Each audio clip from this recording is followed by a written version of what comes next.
Oi, bom dia, sejam bem-vindos a mais uma live de sábado. Para quem não me conhece, meu nome é Lidiane. Todo sábado eu estou aqui trazendo uma live com uma palavra do Senhor para que vocês possam entender e compreender a importância das Escrituras na vida de cada um de nós. Peço que vocês visitem o meu canal Filosofando com Deus, que vocês deem um like e ative o sininho para quando eu colocar vídeos novos, para que a inteligência artificial entenda relevante o nosso conteúdo. Hoje nós vamos falar sobre a visão de Obadias. Visão de Obadias diz assim: Assim diz o Senhor Deus a respeito de Edom: ouvimos uma notícia vinda do Senhor, e um mensageiro foi enviado às nações para dizer: preparem-se para a guerra contra Edom. Eis que fiz de vocês uma nação pequena, e entre as outras muito desprezada. O orgulho do seu coração a enganou. Você vive nas fendas das rochas, num lugar alto, elevado, e diz no seu íntimo: quem poderá me jogar lá para baixo? Ainda que você suba como águia e faça o seu ninho entre as estrelas, de lá eu derrubarei, diz o Senhor. Obadias, capítulo 1, verso 1 e 4. Aqui, essa palavra do Senhor fala sobre os profetas pequenos, né? Sobre os pequenos profetas do livro. Entre os menores profetas está Obadias, porque Obadias só tem apenas um capítulo. Ele consiste numa profecia unificada contra Edom, que provavelmente foi a profecia entre vários outros grupos de Judá, que é do Reino do Sul, para encorajá-los após a tragédia nacional pela qual eles passaram. Nós temos alguns elementos da profecia sobre desolação e o anúncio da ruína, aqui do verso 1 ao 4, e as razões das profecias, que são os crimes de Edom contra o irmão, que é Israel, e o desamparo a Judá. Por fim, há uma promessa para Jacó, que se chama Israel agora, né, no dia do Senhor, e a sua restauração no final. Vamos ler. Visão de Obadias. Aqui ele fala de um versículo ao 4, o que o Senhor havia decidido fazer. No verso 5 ele continua: se viessem a ti ladrões ou roubadores da noite, como estaria destruído? Não furtaria o que tivesse? Se viessem os vidimadores, não deixaria alguns cachos? Ele está falando assim, nas árvores de uva. Como foram buscados os teus bens de Esaú, como foram esquadrinhados os seus esconderijos. Todos os teus confederados te levaram para fora dos teus limites, e os que gozavam de paz te enganaram. Prevaleceram contra ti, e os que comem o teu pão puseram debaixo de ti uma armadilha. Ou seja, foi traído, né? E não há em Edom um entendimento, e não acontecerá naquele dia, diz o Senhor, que farei perecer os sábios de Edom. E o entendimento da montanha de Esaú, ele faz uma pergunta, né? Os teus valentes, ó Temã, estarão atemorizados para que da montanha de Esaú seja cada um exterminado pela matança. Por causa da violência feita com teu irmão Jacó, cobrir-se-ás a confusão e será exterminado para sempre. No dia em que estivestes em frente dele, no dia em que o forasteiro levava cativo seu exército, os estrangeiros entravam pelas suas portas e lançavam sorte sobre Jerusalém. Tu mesmo era um deles. Mas tu não desvia o olhar para o dia do teu irmão, no dia do teu desterro, nem alegra-te sobre os filhos de Judá, no dia da sua ruína, nem alargar a sua boca no dia da angústia. Nem entrar pela porta do meu povo no dia da sua calamidade. Sim, tu não devias olhar satisfeito para o seu mal. Aqui é porque eles começaram a zombar de Israel, começaram a zombar de Judá, e Deus não se agradou disso. Ao invés dele ajudarem, eles estavam zombando. Não desvia o olhar satisfeito para o seu mal no dia da tua calamidade, nem estende as tuas mãos contra o exército no dia da sua calamidade. Ele não ajudou o seu irmão. Nem parar nas encruzilhadas para exterminares os que escapassem, e nem entregar-lhes os que lhe restassem no dia da angústia. Porque o dia do Senhor está perto, sobre todas as nações, como tu fizeste, assim te farão contigo. A tua maldade caberá sobre a tua cabeça. Aqui ele está falando que Edom se alegrou da ruína de Israel, tanto de Israel quanto de Judá. Que eles riram, que eles não ajudaram, que eles não tiveram misericórdia daquele povo quando era para eles ter. Continua no verso 16, porque como vós bebeste no monte da minha santidade, assim beberão de contínuo todas as nações, beberão e engolirão e serão como se nunca tivessem sido. Mas no monte de Sião haverá livramento e ele será santo, e os da casa de Jacó possuirão as suas herdades. Ou seja, Deus vai instituir tudo que foi tirado de Israel e de Judá, mesmo eles tendo pecado contra Deus, porque esse juízo não era deles, era o juízo de Deus, então cabia a Deus seu juízo e não eles. A casa de Jacó será fogo, e a casa de José chama, e a casa de Esaú palha, e se acenderá um contra eles e o consumirão, e ninguém mais restará da casa de Esaú, porque o Senhor o disse, que era uma briga entre duas nações, que era a nação que havia nascido no ventre de Rebeca, que era Esaú e Jacó, né? E os do sul possuirão as montanhas de Esaú, e os da planície os filisteus. Possuirão também os campos de Efraim, os campos de Samaria e Benjamim e Gileade. E os cativos desse exército dos filhos de Israel, que estão entre os cananeus, possuirão até Zarefate, e os cativos de Jerusalém, que estão em Sefarade, possuirão as cidades do sul. E levantar-se-ão salvadores no monte Sião, que é Jerusalém, para julgarem a montanha de Esaú, e o reino será do Senhor. Aqui ele está falando do final dos tempos, quando o Senhor Jesus voltar, que vai se levantar pessoas que salvarão outras pessoas, que darão a mão para aquelas pessoas, e no monte Sião será julgado o povo de Esaú, e o reino será do Senhor, e será instituído o reino de paz, né? Então, essa é a palavra do Senhor que veio através da visão de Obadias para essas pessoas. E não é diferente nos dias de hoje.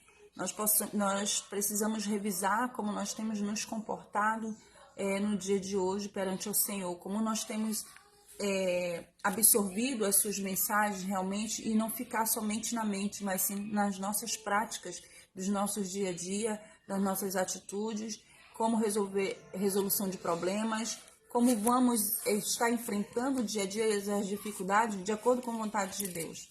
Você está executando a vontade de Deus, o juízo de Deus na sua vida? Você está fazendo a vontade do Senhor na sua vida? Você está obedecendo as Escrituras em tudo que você escutar? Porque naquele dia nós não teremos desculpa. Porque muitos dirão, Senhor, não profetizamos em teu nome não curamos, né? Então, muitas pessoas vão dizer que serviram ao Senhor, mas na verdade elas serviram somente para elas mesmas, para o próprio gozo, para o seu próprio prazer, porque elas buscam aplausos de pessoas do mundo, mas não buscam se santificar para Deus. Muitas zombam da palavra quando alguém prega. Muitas falam, cadê teu Deus? Eu já ouvi isso. Desde quando eu me entendo por gente, bom vocês crentes dizer que Jesus está voltando, eu não estou vendo nada. Eu já ouvi isso. É duro ouvir isso, né? Então a gente deve estudar a palavra para que quando esse tipo de pessoa falar, a gente não venha pecar contra Deus e acusar as pessoas, porque naquele momento eu disse, Deus perdoa, porque ele não tem sabedoria e não tem visão espiritual. Ele não tem a revelação da tua palavra ainda, mas continue orando pelaquela pessoa para que o Senhor abra o entendimento dela. E se caso ela mesmo assim, sabendo de toda a verdade, renegar o Senhor, é ela em Deus. Nós não temos como ser juiz dessa pessoa, da vida, das atitudes dessa pessoa. Quem somos nós? Nós não julgaremos aqui na terra, nós julgaremos quando chegarmos no céu. Seremos os primeiros a ser julgados. E aqueles que serão escolhidos para julgar o povo, não é nós que vamos dizer quem vai ser escolhido, quem não vai. Somente Deus, que vai esquadrinhar o nosso coração para ver se estamos aprovados para poder aprovar outros ou reprová-los. Mas enquanto isso, nós não somos juízes. Nós seremos os primeiros. Ele fala, se o juízo começa com os da sua casa, que dirá aqueles que não quer nada com o Senhor. Ai desses, né? Então, não cabe nós julgarmos, cabe a Deus. Qual é o nosso papel como crente? É exortá-los com amor, não usando o evangelho de acusação, mas usando o evangelho que Jesus usava, de acolhimento, de amor e de exortação. Exortar significa disciplinar, chamar a atenção. E chamar a atenção, na versão de Jesus, é bem diferente do que na versão do ser humano. Porque a gente, hoje em dia, chamar a atenção na versão do ser humano é você envergonhar aquela pessoa, é você gritar com aquela pessoa e é você falar palavras de uma forma ríspida com aquela pessoa. Falar palavras duras é difícil de falar palavras ríspidas, é diferente, perdão, de falar palavras ríspidas. Porque o que Jesus disse, eu sou o pão e o meu sangue é a carne. Se vocês não comerem e não beberem de mim, não terão salvação. E aí, muitos daqueles discípulos olharam para Jesus e o abandonaram e disseram, ele fala palavras duras, quem pode ouvir? Ele estava falando palavras duras, mas de uma forma amorosa. Mas mesmo assim, eles não aceitaram e não entenderam, porque eles tinham um entendimento totalmente fechado. Se eles realmente quisessem entender, eles teriam ficado mais tempo com Cristo e teriam tido revelações extraordinárias quanto a essa palavra. Mas eles foram levados pelo seu coração endurecidos e daí eles saíram e não quiseram entender a palavra. Eles não quiseram compreender o que significava aquilo que Jesus estava falando. Eles não meditaram naquela palavra. Porque quando a gente não compreende algo das Escrituras, o que o nosso coração e o anseio pelo Espírito Santo que mora dentro de nós quer meditar nessa palavra. O que será que ele está me falando? Essa tradução é difícil, que eu li para vocês, né? É diferente. Essa tradução aqui é a tradução, vou ler aqui para vocês, é a tradução Revista Almeida, Revista Corrigida. Ela é uma tradução diferente da Nova Linguagem de hoje. A Nova Linguagem de hoje é uma tradução mais acessível, com a linguagem, já diz, de hoje, né? Mas quando você não compreende algo da palavra e das Escrituras de Deus, cabe você meditar nessa palavra e perguntar, Senhor, o que será que o Senhor quer dizer com isso? O que será que o Senhor quer que eu entenda, que eu compreenda? O que eu posso colocar no meu dia a dia como atitude da minha parte? Como é que eu posso tomar, que tipo de decisão eu posso tomar em relação a essa palavra? Mas eles não pensaram, eles não meditaram sobre isso. Qual foi a resposta dele? Ele fala duras palavras. Quem poderá ouvir? E saíram e abandonaram Jesus. E aí Jesus olhou para os outros 12 discípulos e disseram, vocês também vão me abandonar? Ele falou, Senhor, para onde iremos? O Senhor tem a palavra de vida eterna, né? Da verdade. Porque eles reconheceram que Jesus estava falando a verdade, mesmo que eles não compreendessem naquele momento, porque eles também não compreenderam, né? Mas eles resolveram ficar ali mais um tempo com Jesus, obtendo lições dele. Eles chamavam de mestre, porque eles queriam aprender de Jesus, né? Naquela época, ser chamado de mestre era um tipo de honra. Significa que você estava andando com uma pessoa sábia e estava aprendendo daquela pessoa para a tua vida, né? Então, muitas pessoas abandonaram Jesus por falar palavras duras de uma forma amorosa e muitas pessoas seguiram a ele pelos mesmos motivos, por falar palavras duras de uma forma amorosa. Eles não entenderam, mas eles quiseram entender, eles quiseram compreender e absorver conhecimento para suas vidas, para ver o que tipo de atitude eles poderiam tomar. Então, com esse povo aqui, que Obadia teve a visão, não foi diferente. Deus havia falado, Deus havia exortado, Deus já havia dito, Deus já havia feito esse povo passar fome, já a necessidade para que eles se voltassem realmente para o Senhor, mas nada disso foi atendido. Eles não obedeceram, eles ficaram implacáveis em desobedecer ao Senhor. Eles não meditaram naquela palavra do profeta. Ao contrário, eles mandavam perseguir os profetas, matar os profetas, calar os profetas. Muitos deles ajudavam os profetas a se prostituírem. Entendeu? Então, assim, isso para Deus é abominável. Quando Deus levanta uma pessoa sua para falar da sua palavra, eu não estou falando de uma pregação que veio na mente da pessoa ou de uma visão que veio na mente da pessoa. Nessa época era possível porque não existia ainda as escrituras sagradas, né? Então Deus falava através de visões com seus profetas. Hoje em dia Deus fala através de palavra. Quando um ungido do Senhor lê e estuda a sua palavra e prega, ouçam, porque ele não está falando de si mesmo.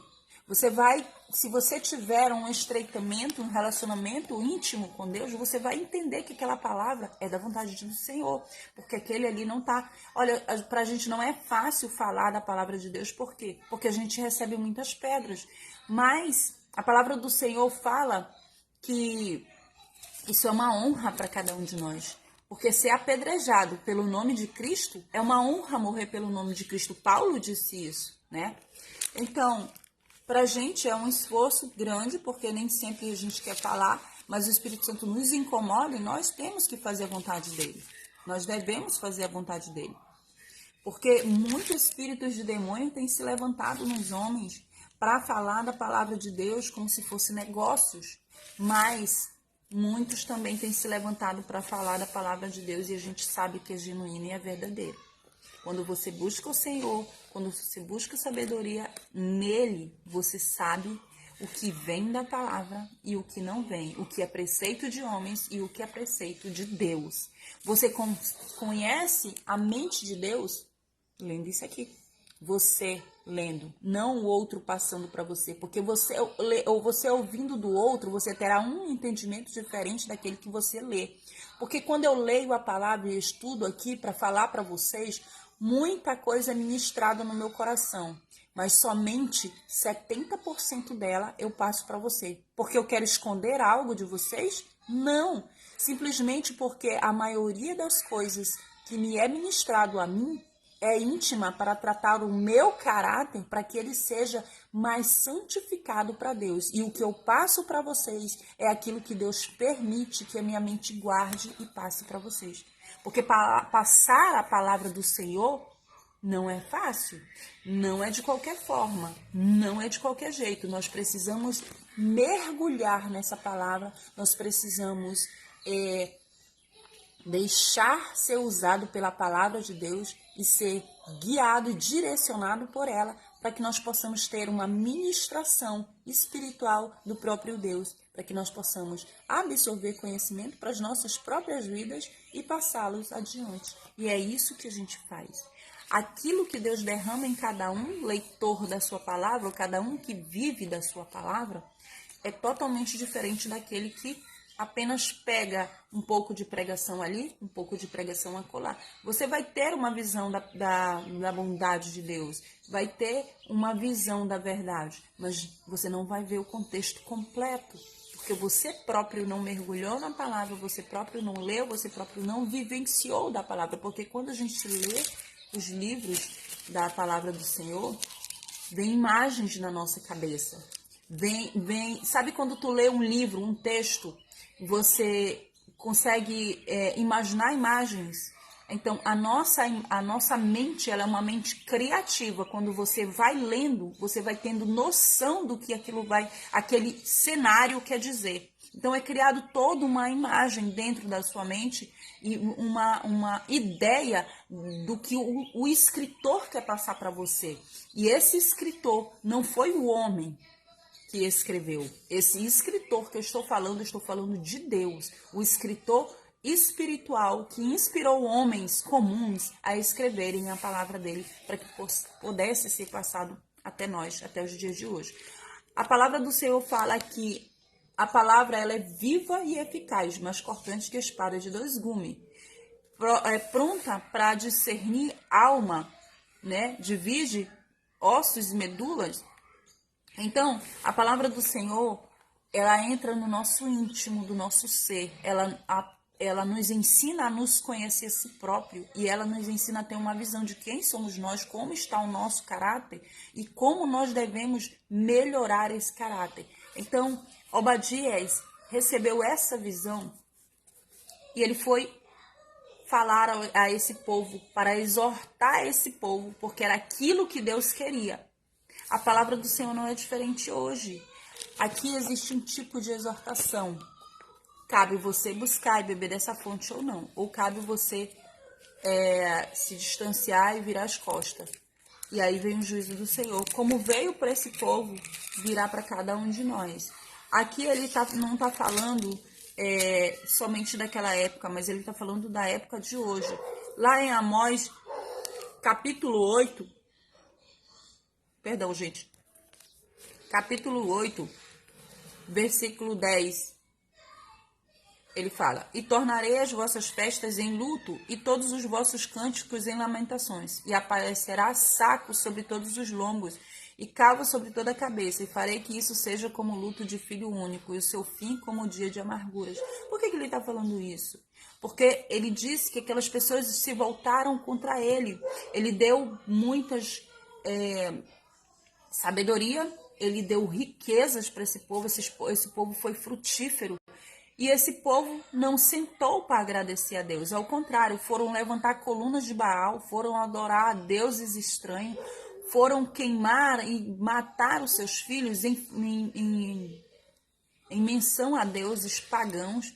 E isso desagradou ao Senhor, porque agora o Senhor tinha que instituir juízo sobre eles. Irão vagando de um mar até outro mar, do norte ao oriente, correrão por toda parte buscando a palavra do Senhor. Isso aqui está escrito em Amós, para aquelas pessoas que não querem ouvir a palavra do Senhor. Eu vou ler numa versão atual aqui. Tem uma versão atual aqui, que é a NVI, que ele fala lá em Amós. Aqui, Amós 11, de 1:4. Eis que vem dias, diz o Senhor Deus, em que enviarei sobre a terra fome, não de sede, fome, não de pão, e sede, não de água, mas de ouvir as palavras do Senhor. Andarão de mar a mar, do norte até o oriente, correrão por toda parte, procurando a palavra, mas não a acharão.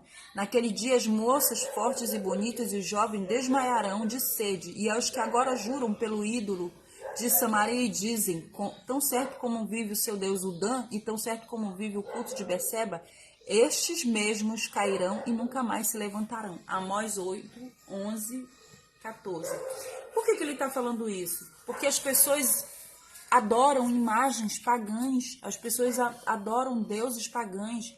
E não são só imagens, não. Hoje em dia o Deus das pessoas é jogos, é imoralidade sexual, é dinheiro, é o relacionamento, é o marido, é o filho. Tem todo tipo de deuses hoje em dia.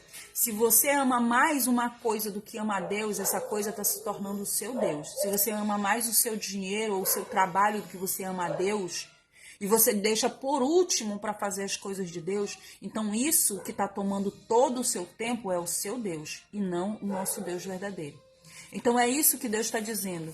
As pessoas estão deixando de ouvir a palavra, deixam tudo, agora não estou preparado não para aceitar Jesus. Quando eu tiver, eu aceito. Gente, nunca ninguém está preparado. É necessário que nós estejamos conscientes de que nós necessitamos de Cristo, mas que a gente não está preparado. Eu não estou preparado, mas eu vou assim mesmo. Sabe aquela frase, eu estou com medo, mas eu vou com medo? É mais ou menos isso. Eu não estou preparado, mas eu vou despreparado e lá Jesus vai me preparar. Ninguém está preparado para aceitar Jesus, porque as pessoas ficam pensando, a primeira coisa que pensam, quando eu aceitar Jesus vão zombar de mim.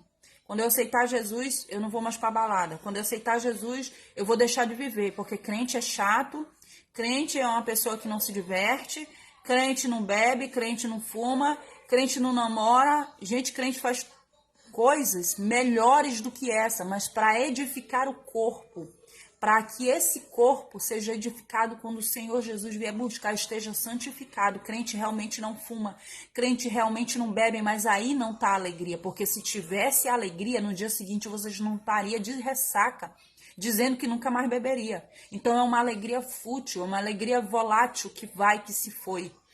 A alegria de Cristo é diferente, é uma alegria que perdura, é uma alegria que permanece, é uma alegria que quando você vai num culto na casa de Deus, você consegue passar a semana inteira leve, a não ser que você venha transgredir tão grandemente a palavra do Senhor durante essa semana.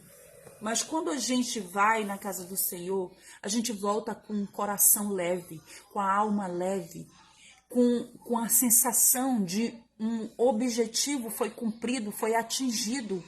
E essa alegria vai durar todo o tempo contigo. Experimenta fazer isso e no meio do dia você vai se pegar ouvindo a palavra que foi dita durante o culto, durante a ida à casa do Senhor. Por quê? Porque Cristo produz alegria. A não ser que você seja uma pessoa que tenha falta de contentamento e murmure de tudo, porque a pessoa que tem falta de contentamento, ela vê problema em tudo. A palavra do Senhor fala que se os teus olhos forem maus, todo o teu corpo será tenebroso. O que ele quer dizer? Se você olhar e ver só o mal nas coisas, é isso que vai ficar na tua mente, porque você vai ser angustiado por isso por muito tempo. Mas se você tiver um olhar de gratidão, por que a palavra do Senhor fala muitas vezes em gratidão? Por quê? Porque quando você é grato, você agradece até pelo aquele problema que você achava que era um problema, mas que ele veio para te exortar e para te amadurecer. Aquele problema fez você entender e compreender onde você não podia ter caído, onde você não podia ter errado, onde você podia ter acertado ao invés de errar. Aquele problema, aquele erro que você tanto odeia na sua vida, te ensinou, te amadureceu. Então, até por isso, quando a pessoa é grata, ela agradece. Senhor, obrigada por ter furado o pneu do meu carro, porque eu consegui lá na frente não ter aquele problema. Senhor, obrigado porque choveu, eu não consegui sair no horário certo. Eu cheguei atrasada no meu trabalho, mas meu chefe entendeu. Porque quem sabe eu não podia ter sido assaltado, né? Então, tudo nós damos graça. A palavra do Senhor fala aqui, em tudo dai graças. Por quê? Porque tudo nos ensina, tudo é Deus nos exortando, tudo é permissão do Senhor. Então, quando a gente ama a palavra de Deus, a vida da gente fica mais leve. E a gente busca, a gente dá honra à palavra.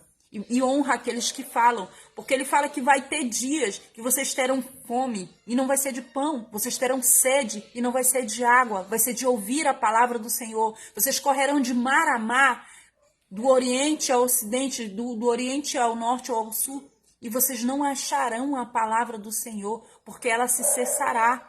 E naquele dia as pessoas desmaiarão, os jovens bonitos e as jovens bonitas, os jovens fortes, desmaiarão de sede, não de água, mas da palavra do Senhor. Porque os jovens de hoje em dia, eles não querem ouvir, eles têm coceira nos ouvidos de ouvir a palavra do Senhor. Quando eles escutam um outro jovem pregando, eles querem zombar daquele jovem. Quando eles escutam uma pessoa idosa pregando, eles ficam zombando, olha, tá caduco. Tá caducando, já tá pregando a palavra do Senhor, já tá velho. Eu ouvi isso. Uma pessoa falou pra mim, tu prega agora tu prega a palavra de Deus, né? Depois de velho tu veio pregar a palavra de Deus. O que ele quis dizer com isso? Que eu só tava pregando a palavra de Deus porque eu já tava velha. Porque eu não tinha mais festividade na minha vida. Mas saiba você, meu irmão, que eu tenho festividade na minha vida até o Senhor vir me buscar. Que eu tenho uma alegria na minha vida até o Senhor me buscar. Eu lamento muito, e já lamentei muito diante do Senhor, eu não ter conhecido a palavra da verdade, não sei ter sido instruída mais cedo, para que eu pudesse me regozijar na palavra do Senhor. Eu vou ler aqui Salmos para vocês.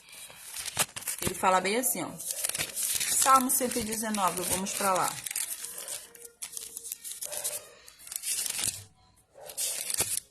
Salmo 119.